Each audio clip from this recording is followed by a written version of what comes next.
And this is my 5th final, I think, yeah. When it gets to 2005, and then we play Juve in that quarter-final, and then eventually get to Istanbul, then, you know, obviously that was one I had to be there. And before you knew it, like Liverpool losing 3-0, my dad's mate was saying, we'll win this 4-3, and I was going, we won't.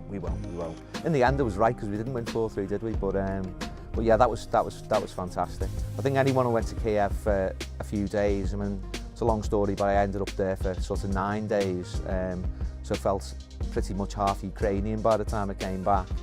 And that was just a massive sort of international party of Liverpool fans. I mean, it was blistering sunshine, it must have been about 80 degrees. I mean, it was like being on holiday. You know, if you went for a few days, it was like a proper foreign holiday. By the time that the game came round, I mean, we'd already had a great time.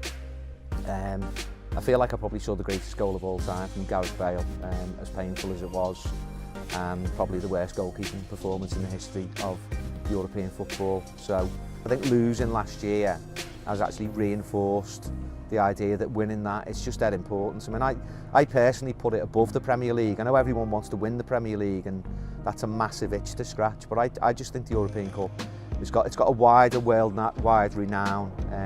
Everyone watches it, you know, from all over the world. I think Liverpool is the type of city that it does crave attention. It's in our nature to be loud and proud, if you like. If Liverpool win, you'll see it on the streets the next day. I mean, it was 500,000 after Istanbul. I mean, I think it might be 1 million people out on that Sunday evening. And you know, we punch above our weight, really. If you think in terms of the size of Liverpool as a city and compare it to other European cities like Madrid, like Munich, like London, for example, then we more than punch above our weight in terms of how many cups we've won in Europe previously. It's a global club, and the Premier League is quite parochial, really. You know, you're playing teams like Huddersfield and Cardiff and Brighton.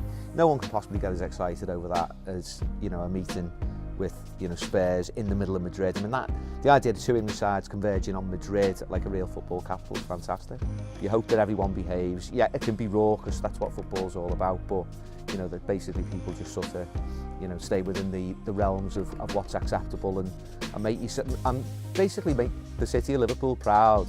I'll probably plan to get into the ground at least an hour before kick-off to sample the atmosphere, because it's a unique atmosphere, and when you see the trophy as the players walk out, I mean, that really, because it's massive and you can see it from behind the goal quite clearly, that gives you that, you know, sort of massive sense of occasion. You know what's at stake.